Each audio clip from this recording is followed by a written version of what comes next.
di sebuah rumah warga bernama Bu Marta yang sedang mengadakan sebuah arisan. Ayo ibu-ibu, silahkan diminum dulu tehnya. Itu kue bikannya juga masih hangat loh Bu. Baru banget saya kukus barusan di dapur. Iya Bu Marteha, makasih ya. Saya suka banget sama kue bikang buatan ibu. Rasanya tuh lembut banget di mulut. Wah iya, bener banget itu. Saya kalau datang ke arisan di sini selalu nungguin kue bikangnya ibu. Di rumah saya aja sampai rebutan anak-anak kalau saya bungkusin dari sini. Hehehe. Alhamdulillah kalau begitu. Ya udah, ambil lagi aja Bu, masih banyak kok. Bu Jumi, tadi saya lihat anak gadis ibu udah makin cantik aja ya. Udah kelas berapa sekarang Bu? Oh, si Nisa udah kelas 12 SMA sekarang Bu. Tahun ini insya Allah lulus. Mau saya daftarin kuliah ke Jakarta nanti, biar bisa kuliah sambil kerja part time gitu. Wih, mantap Bu. Sekarang anak-anak emang udah harus belajar mandiri ya. Saya juga lagi nyari tempat les buat anak saya, biar bisa ikut SBMPTN juga nanti. Iya, betul banget itu. Saya juga rencananya mau lesin dia privat di tempat yang mahal itu loh, yang banyak iklannya di medsos, biar kelihatan kelasnya gitu. Tiba-tiba datanglah Bu Siska. Permisi ibu-ibu semua, maaf ya telat. Tadi saya habis pulang dari salon, terus mampir butik sebentar. Wah, Bu Siska makin cantik aja deh sekarang. Itu tasnya merek luar ya? Saya lihat banyak artis juga pakai tas kayak gitu. Iya, bener banget. Baju ibu juga kayaknya baru ya. Daster saya kayaknya malu deh deket-deket ibu. Hahaha. Biasa aja Bu, saya cuma suka tampil rapi aja. Namanya juga ibu-ibu zaman sekarang, harus bisa jaga penampilan dong. Masa kalah sama anak muda? Tapi ya Bu ya, saya juga sebenarnya bisa tampil kayak gitu kok. Baju-baju saya itu banyak yang belinya di mall, cuman nggak saya pakai aja hari ini. Saya tuh orangnya santai, nggak suka pamer aja. Oh, iya Bu Jumi, saya juga sering lihat ibu pakai daster yang sama sejak tahun kemarin tuh, yang motif bunga merah itu ya. Hehehe. Iya ya Bu, tapi kayaknya beli di mall mana ya Bu? Mall mana itu Bu? Pasar tradisional ya, yang dekat masjid itu. Wah, jangan gitu dong Bu, nanti Bu Juminya marah loh. Nanti pulang-pulang langsung ngambek. Iya saya ngerti. Emang ya mul-mul ibu-ibu itu suka pada jahil semua. Saya nggak marah kok, cuman ya gitu deh. Halah Bu Jumi, jangan baper dong. Kita makan bercanda aja. Lagian ya, kita semua juga tahu kok gaya Ibu Jumi itu kan khas. Biar kan ibu-ibu semua. Yang sabar ya Bu Jumi, namanya juga arisan. Isinya kan bukan cuma undian uang, tapi undian mulut juga.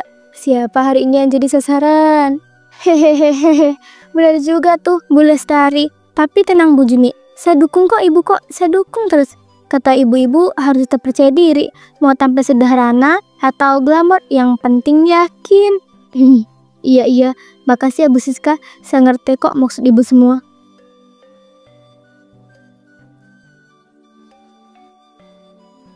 Bu Jumi yang masih memikirkan hinaan dari ibu-ibu arisan, dan tiba-tiba saja datang suaminya yang barusan pulang kerja. Assalamualaikum. Ya ampun, capek banget hari ini. Pekerjaan numpuk ditambah panasnya luar biasa. Waalaikumsalam. Pak, saya mau ngomong. Tadi saya dihina-hina ibu-ibu waktu arisan. Dibilang sok kaya lah, dibilang suka ngaku-ngaku beli baju di mall lah, dibilang gak pantas pakai tas bagus lah. Sakit hati Pak, sakit banget. Bu, saya itu baru pulang kerja. Kepala saya itu mumet. Tolonglah kasih saya itu 5 menit buat duduk dan tarik napas dulu. Gak bisa Pak, ini penting. Saya butuh uang. Saya mau beli baju baru, tas baru, pokoknya semuanya. Biar mereka lihat saya juga bisa tampil mewah. Saya nggak mau mereka ngeledek saya terus. Astagfirullahaladzim, Bu, gaji saya itu aja belum turun. Hari ini aja saya itu kerja lembur, tapi belum ada kabar soal bayaran. Duit di dompet cuma cukup buat beli beras dan juga lauk buat besok. Loh, kok bisa sih Pak? Masa setiap ditanya jawabannya selalu belum gajian? Saya juga capek loh dipermalukan terus. Saya butuh uang itu sekarang, bukan minggu depan, bukan bulan depan, sekarang. Saya juga capek Bu, tiap hari kerja keras panas-panasan, pulang-pulang bukannya disambut enak malah ditodong minta duit. Saya bukan mesin uang, kalau saya itu belum punya ya sabar. Pak, Tolonglah, saya cuma minta sedikit buat beli 1 setel baju aja. Mereka semua udah hina saya habis-habisan tadi. Saya nggak bisa diem aja. Saya harus balas, saya harus buktikan. Kalau ibu cuma mikirin gengsi terus ya saya capek ngadepin ibu tiap bulan kayak begini. Saya mau istirahat, jangan ganggu dulu ya.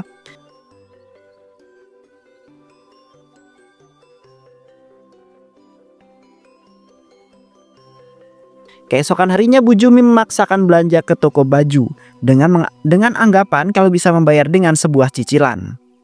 Aduh, ini cakep banget bajunya. Warnanya pas, modelnya juga lagi tren sekarang. Pasti ibu-ibu arisan bakal kaget kalau lihat aku pakai ini.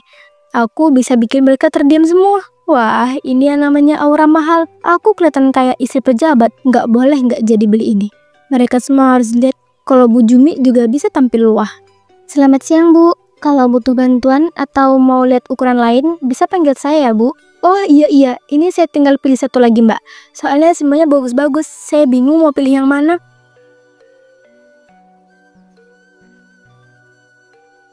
Setelah beberapa menit, Bu Jumi datang ke meja kasir dengan 3 potong baju. Saya ambil 3 ini aja deh ya, Mbak. Udah cocok banget sama selera saya. Orang kayak saya itu emang harus tampil elegan. Baik, Bu, totalnya jadi Rp2.300.000 ya. Bisa bayar pakai tunai, debit atau QRIS. Gini ya, Mbak. Sebenarnya hari ini saya nggak bawa uang cash.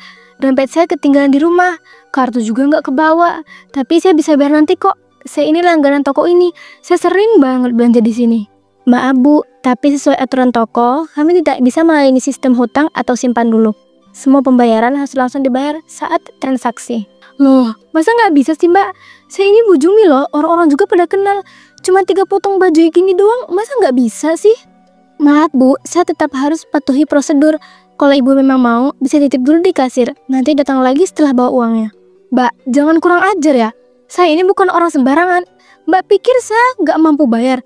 Saya ini istri orang penting. Masa baju gini aja saya harus nitip dulu segala sih? Saya tidak bermaksud begitu, Bu. Tapi aturannya seperti itu. Kalau Ibu tetap memaksa bawa barang tanpa bayar, saya terpaksa harus memanggil satpam ya, Bu. Hah? Satpam? Mbak, serius banget amat sih. Saya kan cuma bilang nanti saya bayar. Ngapain juga harus manggil satpam segala? Dina memberi isyarat ke arah pintu. Satpam Pak Iwan mulai berjalan mendekat. Permisi, Po. Ada masalah apa di sini? Iya, Pak Iwan. Ibu ini ingin membawa barang tapi belum melakukan pembayaran. Saya sudah jelaskan aturan toko. Aduh, Mbak, yaudah deh kalau gitu. Saya balik lagi aja nanti. Saya ambil dompet dulu di rumah. Saya kok bisa lupa gitu ya. Bu Jumi lalu memilih pulang dan ketika dia sampai di rumah, di sana ada kurir paket di depan rumahnya. Mas, boleh saya tanya, Mas lagi nganter paket untuk siapa ya? Oh ini Bu, ini rumah Bu Jumi ya. Saya dari jasa ekspedisi anterin. Mau antar paket atas nama Nisa. Nisa, keluar dulu sini nak. Ini dia nyariin kamu. 5 menit kemudian. Nisa keluar dari dalam rumahnya. Selamat sore Mbak. Ini ada paket untuk Nisa. Mohon dicek dulu namanya dan mohon nomor HP-nya ya. Sudah sesuai belum?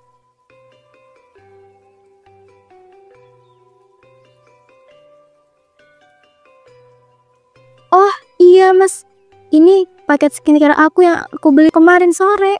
Oke, kalau begitu tolong tanda tangan di sini ya Mbak. Ini pengiriman sudah lunas, nggak perlu bayar apa-apa lagi. 5 menit kemudian. Siap Mas, makasih ya udah repot-repot nganter. Sama-sama Mbak. Saya lanjut nganter lagi ya Mbak. Bu, permisi.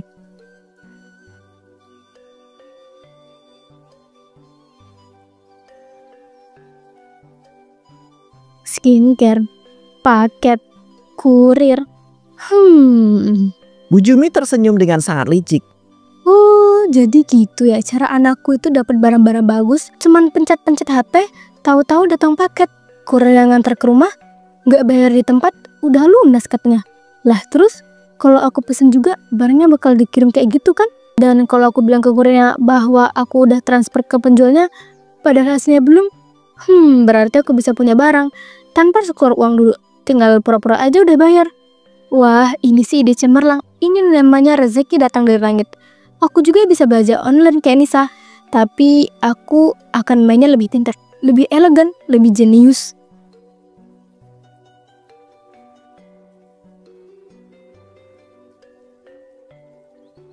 Malam harinya Bu Jumi memesan paket secara online untuk memulai menjalankan rencananya. Aku bakal bikin semua orang tahu Bu Jumi bisa punya barang-barang mahal juga. Gak kalah sama Bu Siska, apalagi sama Bu Martena yang suka nyindir-nyindir. Ini dia, baju batik model Korea, diskon 50%. Katanya ori dari butik Jakarta. Wah, cocok nih buat arisan minggu depan. Aku mau bikin Bu Siska diem 1000 bahasa lihat aku pakai ini. Oh, ini lagi dress pesta di bordir emas. Aduh, mewah banget. Bisa-bisa dikira aku istri camat kalau pakai ini. Udah deh, langsung aku masukin keranjang. Sekarang tinggal milih metode pembayaran. Nah, ini dia. Yang namanya COD, bayar di tempat. Tapi nanti aku bilang aja uangnya udah aku transfer. Lagian kurir mana tahu. Hihi, pinter banget aku ini. Besok-besok bisa jadi konsultan gaya hidup hemat. Hemat banget. Nggak usah keluar uang sama sekali.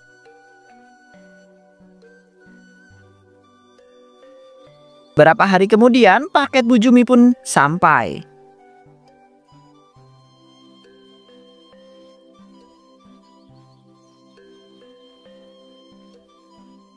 Permisi, paket atas nama Bu Jumi.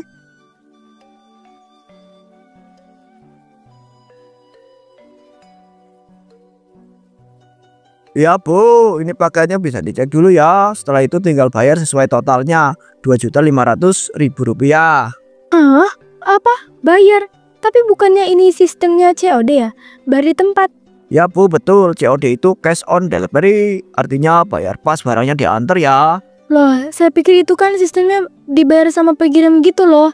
Saya kan udah bilang keterangan pesanan kok saya udah transfer ke pemilik toko.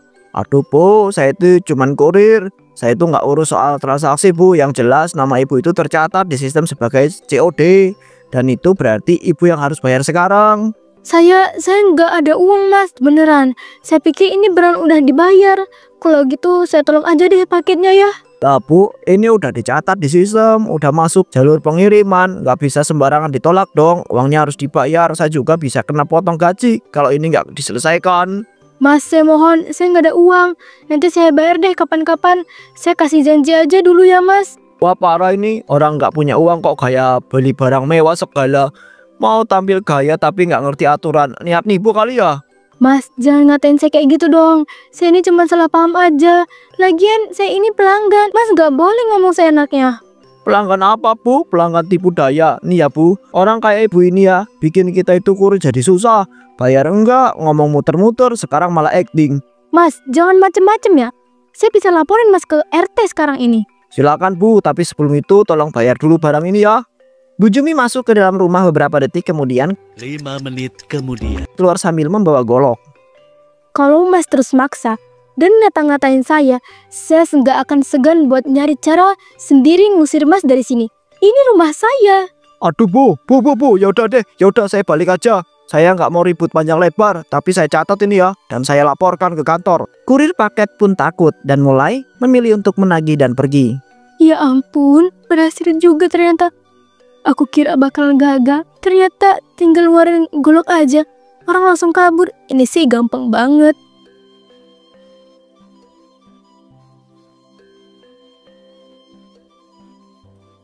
Karena rencananya berhasil, dia memesan paketnya lagi. Ya ampun, cantik banget bajunya. Lihat deh, warnanya, modelnya, semuanya kayak yang dipakai selebgram itu. Dan ini tasnya juga kece banget. Ini sih fix. Bu Siska pasti langsung kepanasan kalau lihat aku bawa ini ke Adisan. Ternyata gampang ya, gak usah repot-repot kerja, gak usah keluar uang, tapi bisa punya barang-barang mahal. Cuman modal keberanian dan sedikit acting aja.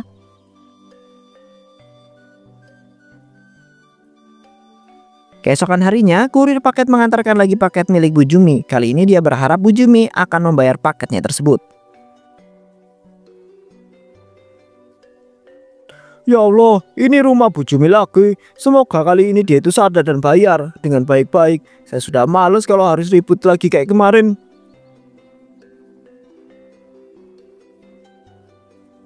Permisi, paket atas nama Bu Jumi. COD ya Bu, mohon persiapkan pembayarannya ya. Namun bukannya keluar membawa uang, Bu Jumi malah keluar membawa golok. Oh, paket lagi ya Mas. Wah, Mas ini rajin banget ya nganterin terus ke rumah saya. Seneng banget saya, seneng banget. Ya Bu, semoga hari ini transaksinya bisa lancar ya. Jadi totalnya 3.150.000 rupiah. Bisa dibayar sekarang ya Bu. Bayar? Saya pikir Mas udah paham pola saya. Mas, udah tahu kan saya orangnya kalau COD itu ya agak unik. Bu, tolonglah ya, jangan lagi-lagi saya udah mau laporin ke kantor ini. Dan kalau perlu ke polisi juga, Ibu sudah bikin saya itu rugi 2 kali. Jangan sampai yang ketiga ini bikin saya itu kehilangan pekerjaan. Polisi? Wah, serem banget tuh. Tapi kalau Mas ngomong ke polisi kayak gitu, saya juga bisa kasih kejutan kecil buat Mas. Astagfirullahaladzim, itu bawa-bawa golok segala. Ibu pikir saya itu takut. Saya bisa laporkan Ibu atas pengancaman, tahu nggak? Silahkan Mas, laporkan saja. Tapi sebelum itu, coba Mas tangkap dulu golok ini ya. Bu Jumi melemparkan golok tersebut dan untung saja tidak mengenai Kang Kurir. Gila, Ibu gila. Saya beneran bakal laporkan ini. Ibu sudah keterlaluan. Silakan aja Mas, tapi yang penting pakai itu tetap tinggal di sini, kan? Saya kapok, saya beneran kapok. Ibu itu bukan pelanggan, tapi horor. Saya itu nggak bakal kirim lagi ke sini. Mau itu baju, sepatu, ataupun peti mati sekalian. Saya itu nggak mau tahu. Kang Paket kemudian memilih pergi. Dan sejak saat itu Bu Jumi terus saja memesan paket tanpa mau membayar. Dan setiap dimintai uang maka dia akan mengancam dengan goloknya.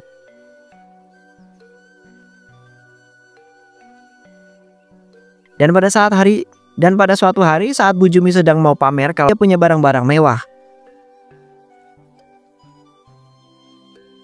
Halo ibu-ibu semuanya. Wah, panas banget ya hari ini. Tapi tetap harus tampil kece dong ya. Jangan sampai kalah sama cuaca. Wah, Bu Jumi, beda banget tampilannya sekarang. Benar-benar kayak lagi mau ke kondangan, bukan ke pos ronda. Hehehe, iya dong. Namanya juga wanita, harus juga penampilan setiap saat. Harus jaga penampilan setiap saat. Lagian ini barang-barang baru semua loh. Baru datang semua minggu ini. Iya ya, saya lihat tasnya kok mirip yang kemarin viral itu. Tapi kalau nggak salah itu tasnya lumayan mahal ya. Ya alhamdulillah rezeki Bu. Namanya juga istri yang tahu cara mempercantik diri. Ada aja jalannya kalau kita mau usaha. Usahanya tuh usaha tipu kurir ya Bu. Usahanya tuh usaha tipu kurir ya Bu. Iya, katanya kemarin hampir lempar golok segala. Kasihan itu kurirnya, trauma kayaknya. Maksud ibu-ibu ini apa ya? Kok ngomongnya kayak nyelkit gitu? Gini Bu Jumi, kami ini semua udah tahu, nggak usah sok-sok tutupin. Kampung ini kecil, berita jalan lebih cepat dari motor. Kurirnya sendiri udah cerita, katanya ibu pesen COD tapi nggak pernah bayar, terus malah ngancem pakai golok. Dan katanya lagi ibu tuh bukan cuma sekali 2 kali, tapi udah berkali-kali. Lah, terus kita ini harus kagum sama ibu. Loh, kok bisa jadi gitu sih? Itu mah cuma salah paham. Saya tuh nggak niat begitu. Lagian saya ini kan cuma korban sistem atau pelaku penipuan. Kita ini ibu-ibu bukan anak TK Bu. Kalau benar nggak mungkin kurir sampai lapor ke kantor dan minta jangan dikirimkan ke sini lagi. Bu Jumi lalu pergi karena malu, sedangkan di sisi lain di kantor pengiriman paket. Mas Dodi, kamu tahu kan kenapa kamu itu saya panggil hari ini? Ini sudah laporan nyata dari Divisi Keuangan tentang transaksi COD yang gagal berkumpul. Dan semua atas nama kamu. Saya tahu Pak, dan saya itu mohon kesempatan buat jelaskan. Ini bukan karena saya lalai. Ada satu pelanggan Pak, namanya Bu Jumi. Dia itu bikin semua transaksi COD itu gagal. Saya sudah dengar itu, Dodi. Tapi dengar ya, perusahaan kita itu bukan tempat main-main. Kita itu bukan lembaga sosial. Kalau barang dikirim, uangnya harus masuk. Gak peduli siapa yang pegang paketnya. Tapi Pak, saya itu sudah berusaha. Saya sudah negur baik-baik. Saya sudah coba jelaskan ke beliau. Tapi setiap saya minta uang, saya malah diancam Pak. Bahkan dia itu sempat lempar golok ke arah saya. Saya itu hampir mati Pak. Golok? Kamu serius? Kenapa gak langsung kamu laporkan waktu itu? Saya takut Pak, saya pikir cukup dengan lapor ke admin biar alamatnya diblok. Tapi ternyata tetap aja masuk ke sistem. Dan karena itu saya tuh harus ngantar terus ke sana. Saya tekan Pak, jujur aja. Masalahnya bukan cuma itu Dodi. Dalam sistem kita, kalau transaksi gagal COD lebih dari 3 kali dan kerugian tembus di atas 5 juta, maka tanggung jawabnya kembali ke kurir. Itu peraturan pusat, saya pun nggak bisa berubah. Jadi saya dipecat Pak. Hari ini kamu resmi diberhentikan dan sesuai SOP kamu juga diminta mengganti sebagian kerugian perusahaan sebesar 3 juta. Sisanya akan ditutup dari dana darurat.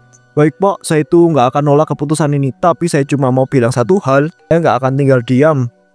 Saya mungkin kehilangan pekerjaan sekarang, tapi saya itu nggak akan lupa siapa yang bikin saya sampai di titik ini.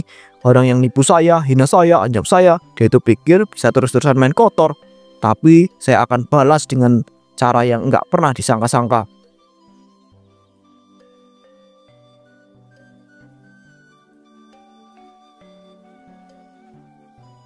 Saat di rumah Bu Jumi yang baru saja sampai di rumah. Dia masih kesal karena diejek-ejek ibu-ibu arisan. Tiba-tiba datanglah Kang Paket. Permisi Bu Jumi, ada paket buat ibu. Paket? Saya nggak pesen apa-apa minggu ini. Saya bahkan nggak buka aplikasi belanja lagi. Masalah alamat kali. Enggak Bu, ini betul atas nama Bu Jumi. Alamat juga sesuai. Katanya sih ini bonus dari kantor pusat buat pelanggan yang istimewa.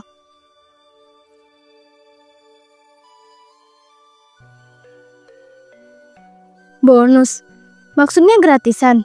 Iya Bu, nggak usah bayar. Cukup diterima aja ya, anggap aja dia dari kami. Untuk jasa-jasa ibu selama ini. Yaudah deh, makasih ya Mas. Ini serius nggak bayar? Sama sekali nggak usah keluar uang. Semoga cocok ya isinya. Di dalam rumah saat Bu Jumi hendak membuka paket tersebut. Hadiah? Aku nggak pernah dapat hadiah dari siapapun. Bahkan suamiku aja jarang bawain aku oleh-oleh. Tapi hari ini ada orang yang ingat aku. Meskipun katanya dari kantor ekspeditis, tetap aja rasanya seperti dihargai. Bu Jumi membuka penutup kardus seketika wajahnya berubah pucat. Ini apaan? Ini kan bom.